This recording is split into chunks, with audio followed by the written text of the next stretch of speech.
Ow! How I never felt empowered to discover what Jesus was trying to say for my own self.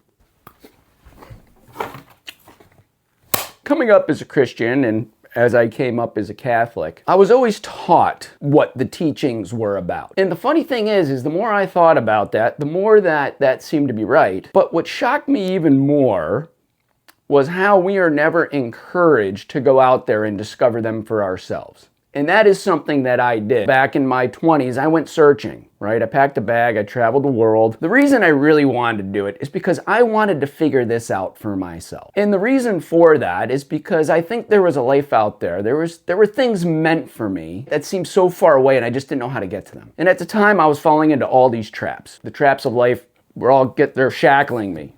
You know, money, fear, all that crap. I kind of woke up one day and I was like, if I don't do something about this now, then I'm going to be the ones 60 years from now looking back at a life and going, what if? What if I just would have done it? What if I just would have left? What if I just would have listened to that little voice inside of me that said go? And during that time that I left, I really wanted to understand for myself what Jesus had to say. And I'm not going to talk about the whole New Testament. I'm not going to get into the Old Testament. It was specifically, I want to discover what Jesus said, trust my own interpretation about it. So here I am, probably around 26 at the time, and I said to myself, I can read, I can write. I have a college education. I am a grown man in all aspects of my life. Why can't I figure this out for myself? Why do I always have to rely on somebody else telling me what it's about? Well, it led me down a path where I started to realize how incapable I felt when it came to literally like saving my own soul. Saving your own soul, Jesus, God, that's always left up to the experts. They know what's best. But I had this little inkling in my mind that was like, gosh, if Jesus made this so simple a child can understand it, then there's something in there for me. I need to understand this myself because it seems the older I got, the more confusing it became. I wanted to take my life in certain directions and it always seemed wrong. I wasn't trying to be a bad person. In fact, it was actually making me a better person. But like these dreams I had as a kid, they always seemed reserved for somebody else. I wanted to be an adventurer, man, right? I didn't want to think about it. I was feeling bad because I was, missing church on a Sunday or whatever stupid kind of little ideological things popped into my head, but that was a real thing, man. I dealt with that for a long time. And I was always put on this balance beam of like trying to make God happy, but also trying to keep the church happy at the same time. And I was the one losing. And when I say keep the church happy, I mean like, adhering to what they felt what was best for me and my soul. And that led me to believe of just feeling of being incapable. And I felt that incapableness leading me down this path of a life that I might regret. It's almost like in one year, I have this voice, and this voice is like, dude, let's go, man. Let's go out there. Let's go out into this world. Take this and let's go. Let's see what we can do. Let's see where we can go. Let's see what we can create. And on the other hand, I have this voice telling me like, dude, like you're going to hell, bro. Seriously, like you are going to be going to hell, dude. You can't just leave church. Like what the hell's wrong with? And it brings me back to the point that I think that we are all meant to discover the teachings for ourselves. And here's why. Basically because, from my own discovery, is that the wisdom in this is meant to speak directly to you and your soul's calling. So if you believe you have a soul, in our soul, I believe, are the divine gifts that God gives us. Our faith is in there, our conscience is in there, our dreams might even be in there. And the more we follow our souls, the more of these we begin to unlock for ourselves and discover things about us. Self-discovery, self-actualization. I think it's all lumped into the same thing. And I really think that's kind of what Jesus was sent down to earth to kind of teach us, but we've all just been ignoring it because I think a shift came where we felt incapable to do it ourselves. And with the way the churches were coming up and the power they had, I mean, think about it. Is there any greater way to control a person than the concept of heaven and hell? I mean, think about that. You're either going up or you're going down. So you better listen to us if you want to go up. Because if you listen to yourself, you're going to go down. Yeah, that fiery lake that nobody wants to go to, like the gnashing of teeth. Like you don't want to go there.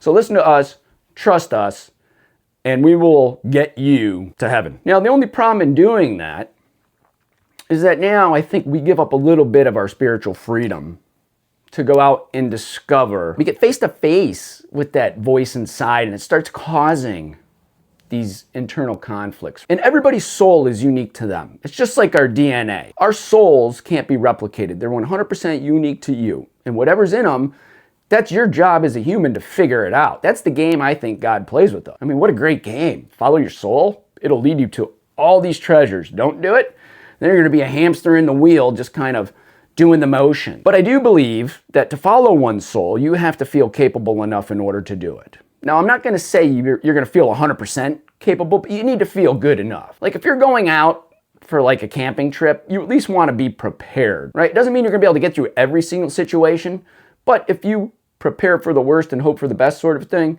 then it all tends to work out a lot better. I realized that I never heard that advice ever in my life. There's not one time in all my religious schooling or in Sundays where the priest or my teachers ever said, you know what? You need to pick this up and you need to go out into the world and you need to figure it out for yourself. I can't do any more. I can't do it. 18 years old, you're gone. Kicking you out of the house. Go. I never got that. But it really befuddled me because I would sit there and here I am listening to somebody else's interpretation, because that's a lot of times what we do. And I think that there is a lot of different interpretation when it comes to this little book and the 4 short little books we know about Jesus and the wisdom that he dropped on us. Because if you want to see the interpretation or the difference in interpretation, why don't you come over to my house for Easter? Oh yeah, let's go. Or Christmas or any other major holiday when you get the family together and then all of a sudden it's like, you know what, I'm going to do it. I'm going to start a religious argument. You know, I think Jesus meant this. What?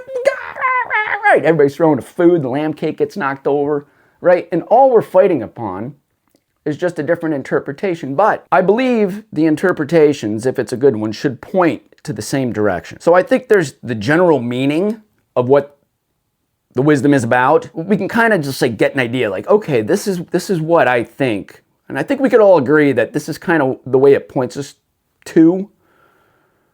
But as far as the path to get there, it's going to be different for everybody. And in my own life, I felt like religion kind of stopped me from that. And the more that I went out and I actually tried to discover these for myself, and I'm not giving you guys advice. I'm not telling you you should do what I do. Please don't do what I do. It's your soul and you have to do what you do. All I can do is just give you my experience from what I've done and my thoughts about it. And when I went out and I started to take it upon myself and convince myself that it was okay, books, the wisdom started to speak a lot differently to me. It opened doors into thoughts, places that were always closed to me. Always closed, because I never thought they were possible when I was a kid growing up. That was always reserved for other people. And the more I did it, the more they began to open. And the more that opened, and the more they felt right, the scarier they became, because now it's like all of a sudden you are judging your own programming. It's like, man, I was taught I should see it this way, but now telling me to do something a little bit different, but in order for me to do something a little bit different, it causes this dramatic change by the way that now I start to approach things, right? And that's very scary when you start thinking about, heaven and hell. And that's why no matter what we do, if it's in good intent and you're doing it out of love, and you're doing it with the intent that you are really trying to follow your soul and that God is the epitome of love and that your soul knows no evil, I don't think it's really going to guide you wrong. In fact, I think it does the exact opposite and gives you a sense of purpose in this world as far as what maybe you're meant to do or what you're meant to find or what you're meant to share. And I think that's a big part of it is the sharing part. Sharing our thoughts about this stuff and instead of just always taking somebody else's word for it. I could take Jesus's word for it, but my soul hears it differently. And it might hear it differently than your soul. But the wisdom and the truth behind it all point toward God. So if that's kind of how you're aligned, then it's going to be hard to kind of, break the rules. I felt that way for a long time. This incapableness that I just couldn't do it. And then when I started to empower myself a little bit, it was like, whoa, okay. I met my wife, a Buddhist. That's pretty wild. How does that work? Technically, from a religious standpoint, that's a nightmare. But somehow I'm making it work. Why? Because I listened to the teachings and I interpreted it for myself. And if Jesus opens the door to all possibility and all possibilities, and with God anything is possible, then who am I to break that apart? Right? If I believe God put her in my life, and she believes God putting me into her life, then I'd be the idiot breaking that apart. And that would all come down to faith, not having the faith that you are listening to what this tells you. And I believe that it changes as we move through life. This isn't stagnant.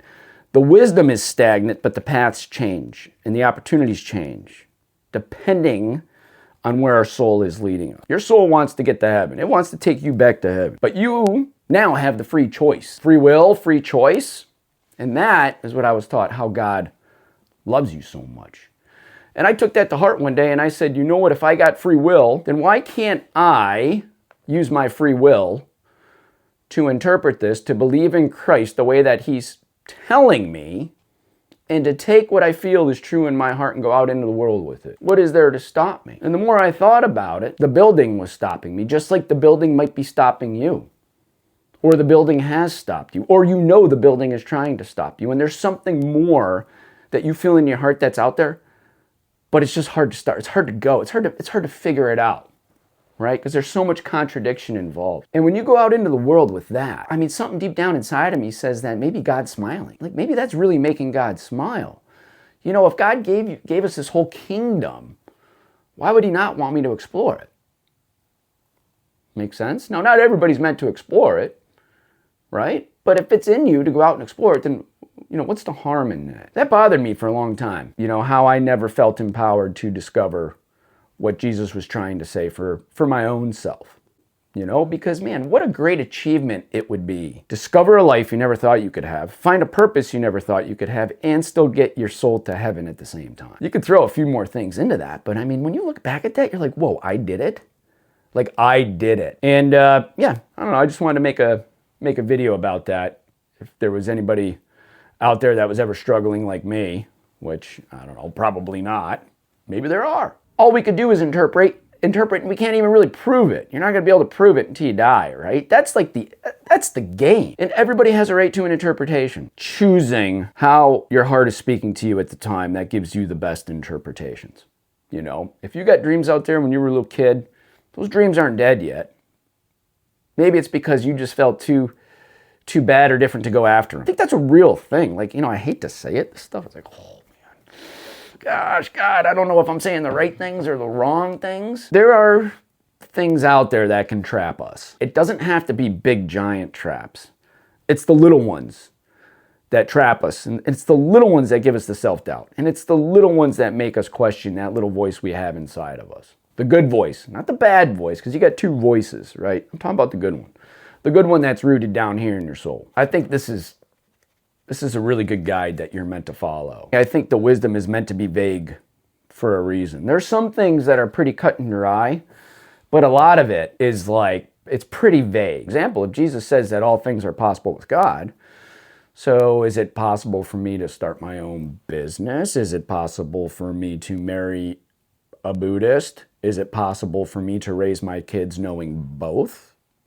Or understanding both? Is it possible for me to live a good life independently, trying to search for things for myself? I don't know. You tell me. What do the teachings tell you? Because when you think about it, our religious upbringings, we're taught certain things right out of the gate. We're taught what to think about God. We're taught to think about church. We're taught to think about church rules. I'm not saying that Jesus says don't go to church. You know, I'm trying to figure all this stuff out for myself, probably the same way you are trying to figure out for yourself. I think life is kind of unscripted, and free will gives us the choices to kind of script it the way we want. And nobody knows your faith better than you, and nobody knows you better than you than God. And it's your job to get to Him. And it's your job to use your faith to discover the ways that allow you to get to Him. And if you discover those ways, and I think if you discover the teachings, they open up clues to where you're supposed to go in life. Doors begin to open, and those doors lead to other doors and other decisions and other things. And then before you know it, a few years later, you might go, holy crap, look what I've done.